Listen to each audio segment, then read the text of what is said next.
Hello students, आपने computer introduction के पिछले वीडियो में आपने पार्ट 1 के अंदर आपने कुछ वीडियोस क्वेश्चन किए थे, हमने 20 क्वेश्चंस किए थे। अब हम इस वीडियो के अंदर फिर से 20 क्वेश्चंस करने वाले हैं, तो इनको प्रॉपर तरीके से ध्यानपूर्वक देखिएगा और इन क्वेश्चंस को एक दूसरे से रिलेट करने की कोशिश कीजिएगा, जिससे कि हमें याद करने में आसानी हो जाती है। तो चलिए, और सबसे पहले आपसे रिक्वेस्ट है कि इस वीडियो को लाइक कर दीजिए, शेयर कर दीजिए और नए चैनल को सब्सक्राइब कर लीजिए। अगर आपके मन में कोई क्वेश्चन है, दुविधा है, तो मुझे कमेंट करके पूछ सकते हैं। तो देखिए, सबसे पहला क्वेश्चन क्या है, मेमोरी शब्द किससे संबंधित होता है? मेमोरी शब्द यानी कि लॉजिक से कोई मतलब नहीं है, कंट्रोल से कोई मतलब नहीं है, इनपुट से कोई मतलब नहीं है, स्टोरेज से। यानी कि हमारा जो मेमोरी शब्द होता है वो स्टोरेज से रिलेटेड होता है कि हमें कितनी मेमोरी, किसी चीज़ को स्टोर करने के लिए कितनी मेमोरी की आवश्यकता है या उसको प्रोसेस करने के लिए कितनी मेमोरी की आवश्यकता होती है। ठीक है, अगले क्वेश्चन में चलते हैं।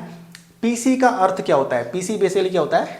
Personal computer. आपके घर पर भी होगा तो पर्सनल कंप्यूटर, यानी कि व्यावसायिक नोट, ये नोट, और ये व्यक्तिगत कंप्यूटर। यानी कि पीसी का मतलब क्या होता है? व्यक्तिगत कंप्यूटर, यानी कि पर्सनल कंप्यूटर, पर्सनल व्यक्तिगत। ठीक है, अगले पे चलते हैं क्वेश्चन पर 23 पर। 23 में क्या है कि सर्वाधिक शक्तिशाली कंप्यूटर होता है। सर्वाधिक शक्तिशाली कंप्यूटर कौन सा होता है इनमें से? वो होता है आपका सुपर कंप्यूटर। सुपर कंप्यूटर बहुत सर्वशक्तिशाली होता है। और जो माइक्रो कंप्यूटर्स होते हैं, आप समझ सकते हैं माइक्रो कंप्यूटर्स क्या होते हैं। आप जो वॉच पढ़ लेते हैं ना आजकल की, आजकल वॉच आ रही है, छोटे टैबलेट वगैरह होते हैं, हमारे घर पर कंप्यूटर जो होते हैं, पीसी, छोटे छोटे वो आपके मिनी माइक्रो कंप्यूटर होते हैं। ठीक है, अगले पे चलते हैं। डिजिटल कंप्यूटर किस सिद्धांत पर कार्य करता है? जो डिजिटल कंप्यूटर है, जो आपके घर में, हमारे घर में जो डिजिटल कंप्यूटर्स होते हैं, वो किस सिद्धांत पे काम करते हैं? तो वो आपका मापन पे काम नहीं करते हैं, विद्युत पे काम नहीं करते हैं, लॉजिक पे नहीं करते हैं, वो आपका गणना पे कार्य करते हैं, यानी कि कैलकुलेशन पद्धति पे वो कार्य करते हैं। तो इसको आप याद कर लीजिए। ठीक है, इसके बाद में अगला जो क्वेश्चन है वो है सर्वाधिक तेज गति का प्रिंटर कौन सा है? सर्वाधिक तेज गति का प्रिंटर से मतलब ये है कि जैसे कहते हैं 1 मिनट में कितने पेज प्रिंट कर देगा, तो वो बहुत ज़्यादा फास्ट वर्क करता है, वो होता है लेजर प्रिंटर। लेजर प्रिंटर आपका बहुत फास्ट काम करता है, आप इसको याद कर लीजिए प्रॉपर तरीके से। ठीक है, इसके बाद में बात आती है कि सुपर कंप्यूटर अन्य कंप्यूटरों से किस संदर्भ में भिन्न होते हैं? यानी कि जो सुपर कंप्यूटर होता है वो दूसरे कंप्यूटर से कैसे भिन्न होता है? तो यानी कि बहुत अधिक कीमत वाले होते हैं, कीमती तो होते हैं, सही बात है, लेकिन इसका आंसर ये नहीं है प्रॉपर तरीके से। ठीक है, हमें क्या एकदम सटीक आंसर की तरफ जाना पड़ेगा। वातानुकूलित की समस्या, एसी, ठीक है, एसी तो होगा तो अच्छा वर्क करेगा, नहीं तो बिना एसी के भी काम अच्छा कर ही लेगा। ठीक है, बहुआयामी उपयोग, ये भी ठीक है, लेकिन हमें क्या है एकदम सटीक आंसर की तरफ जाना है। सटीक आंसर क्या है? परिकलन क्षमता एवं बृहद स्मृति भंडार, यानी कि बहुत सारा डेटा स्टोर कर सकता है और ये परिकलन कर सकता है। वेदर फोरकास्टिंग, वेदर फोरकास्टिंग यानी कि मौसम कैसा रहेगा कैसा नहीं रहेगा, तो बहुत सारी इससे रिलेटेड बहुत सारी चीज़ें होती हैं। हजारों लाखों करोड़ों लोगों का डेटा प्रोसेस करना, ये आपका सुपर कंप्यूटर कर सकता है, जो कि नॉर्मल कंप्यूटर आपके नहीं कर सकते हैं। अगले क्वेश्चन पर चलते हैं 27 पर। 27 पर आ चुके हैं। आधुनिक डिजिटल कंप्यूटर में से किस पद्धति का उपयोग करता है? जो आधुनिक कंप्यूटर्स होते हैं, जो आजकल हमारे आपके घर में कंप्यूटर चल रहे हैं, वो किस पद्धति पर कार्य करते हैं? तो वो कार्य करते हैं द्विआधारी अंक पद्धति पर। द्विआधारी अंक पद्धति क्या होती है? बाइनरी सिस्टम जिसको हम कहते हैं। क्या होता है? बाइनरी सिस्टम, जो कि 0 और 1 से मिलकर के बनी होती है। यानी कि बाइनरी सिस्टम पे काम करते हैं ये द्विआधारी, यानी कि 1 और 2 डिजिट लैंग्वेज होती है। बाइनरी 0 और 1 से लेकर के बनी होती है। तो ये आपकी द्विआधारी अंक पद्धति पे कार्य करते हैं आजकल के कंप्यूटर।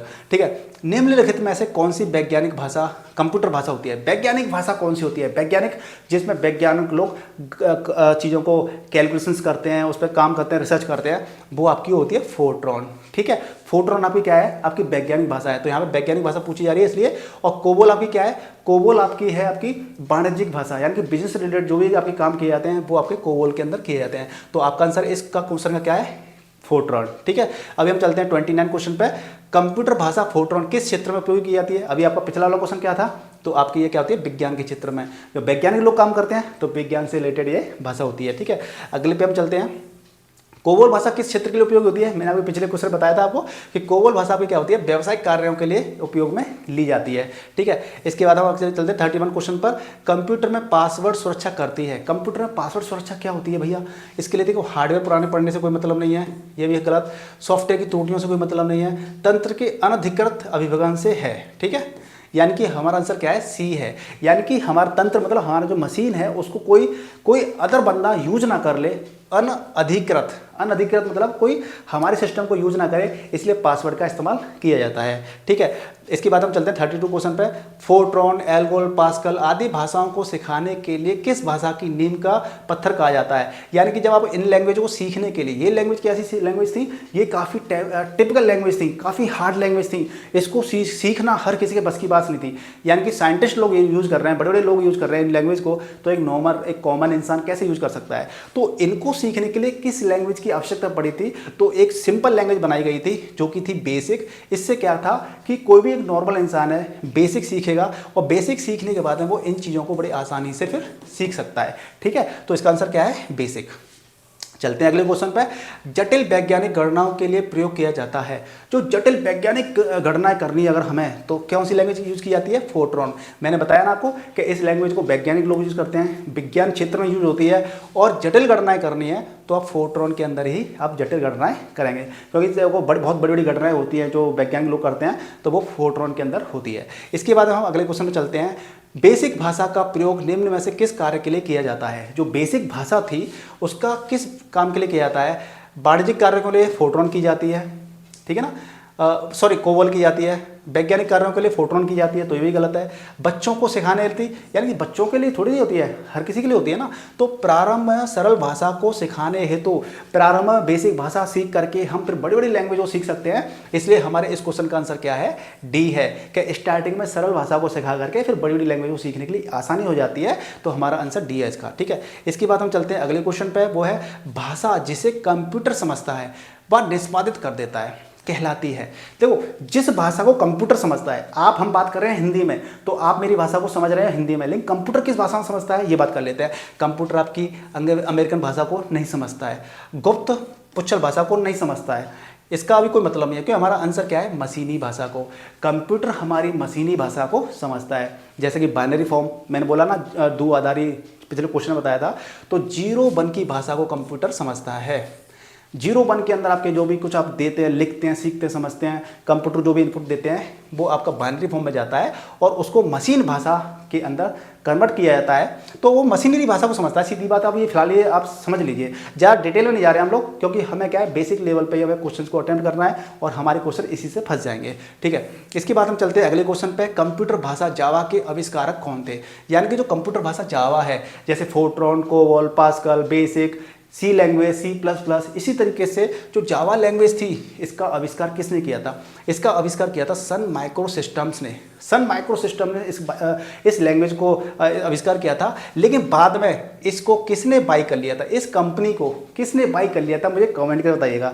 वो आंसर भी आपका इन्हीं में छुपा हुआ है, आप मुझे कमेंट करके बताइएगा कि सन माइक्रो सिस्टम को किसने खरीद लिया था बाद में। ठीक है, एक्वायर्ड कर लिया था। अब हम चलते हैं अगले क्वेश्चन पे।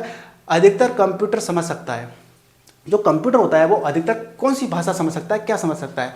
अंग्रेजी भाषा, सदस्य निर्देश, बेसिक भाषा, कोई भी भाषा, इनमें से कोई भी नहीं। तो कंप्यूटर आपको जो भाषा समझ सकता है वो अंग्रेजी भाषा में लिखी हुई हाई लेवल लैंग्वेज को समझ सकता है। जब हम कोडिंग करते हैं ना, प्रोग्रामिंग करते हैं, तो जो हम कोडिंग करते हैं, जैसे कि हमने सी लैंग्वेज, C++, जावा, कोई भी प्रोग्रामिंग लैंग्वेज होती है, तो हम उसको इंग्लिश में लिखते हैं।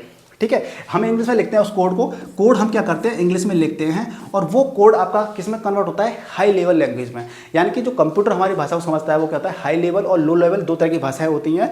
तो ये जो कोडिंग होती है, जो हमारी जो इनको क्या करता है? इनको बाद में कन्वर्ट करता है। तो हमारी जो भाषा होती है, अंग्रेजी भाषा में लिखी हुई सदृश उच्च स्तरीय, यानी कि हाई लेवल लैंग्वेज को कंप्यूटर ज़्यादातर समझता है। ठीक है, इसके बाद हम चलते हैं 38 क्वेश्चन पर।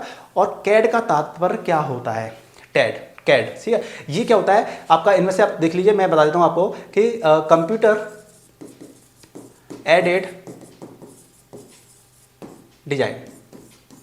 जो आपके जितने भी डिजाइन होते हैं, कार का डिजाइन करना हो या कोई भी कॉम्प्लेक्स डिजाइन होती हैं, किसी प्रोडक्ट को डिजाइन करना हो, वो आपका कैड के जरिए होता है। कैड एक सॉफ्टवेयर है, ठीक है। तो आपका क्या होता है? Computer aided design. ये एडिट हो गया, ये आपका क्या होता है? एडेड, AIDED, ठीक है। तो आपका कंप्यूटर क्या है? Computer aided design. इसका आंसर ये है, इसको याद कर लीजिए प्रॉपर तरीके से। और आप मुझे पता है वीडियो को लाइक नहीं कर रहे, शेयर नहीं करते, जल्दी से वीडियो को लाइक, शेयर और चैनल को सब्सक्राइब जल्दी से कर लीजिए, ठीक है। इसके बाद हम अगले क्वेश्चन पे चलते हैं। IBM का पूर्ण अर्थ क्या है? पूर्ण नाम क्या है? ठीक है, तो IBM का पूरा नाम क्या है? International business machine. तो इंटरनेशनल बिजनेस मशीन आपका ये रहा, तो इसका आंसर बी है, इंटरनेशनल बिजनेस मशीन। ठीक है, इसके बाद हम चलते हैं लास्ट क्वेश्चन पे, इस वीडियो के लास्ट क्वेश्चन पे। तो वो क्या है आपका कंप्यूटर ग्रिड होता है। जो कंप्यूटर ग्रिड होती है ये क्या होती है बेसिकली, तो इसका सारा सीधे सीधे आंसर बता देता हूँ मैं आपका, बी आंसर है इसका। एक सॉफ्टवेयर अवरचना जिसमें कई अभिकलन प्रतिष्ठान जुड़े होते हैं। जो कंप्यूटर ग्रिड क्या होता है, कंप्यूटर ग्रिड बना दी जाती है जिसमें कई सारे संस्थान होते हैं, प्रतिष्ठान होते हैं, वो आपस में जुड़े हुए होते हैं और वो एक अवरचना के जरिए इस सारी चीज़ों से जुड़े हुए होते हैं। तो इसका आंसर है बी। तो गाइज आपको इस वीडियो के अंदर भी मैंने आपको 20 क्वेश्चन कराए हैं। आपको मेरा पहला वीडियो भी देखना चाहिए, पार्ट 1, ये पार्ट 2 है और इसके अभी और भी पार्ट वीडियोस आएंगे। तो इस चैनल पर जुड़े रहिए, तभी आपको कंप्यूटर से रिलेटेड सारी नॉलेज हो जाएगी और आपका कोई भी क्वेश्चन छूटेगा नहीं, चाहे वो पैट हो, चाहे यूपी कांस्टेबल हो, या कोई भी आपका वन डे एग्जाम हो जिसके अंदर एक दिन का एग्जाम होता है और जिसके अंदर कंप्यूटर का सब्जेक्ट आता है, आप सारे क्वेश्चन प्रॉपर तरीके से कर पाएंगे। तो वीडियो को लाइक कीजिए, शेयर कीजिए और चैनल पर नए चैनल को सब्सक्राइब कर लीजिए। मिलते हैं नेक्स्ट वीडियो में, तब तक गुड बाय, टेक केयर, जय हिंद, जय भारत।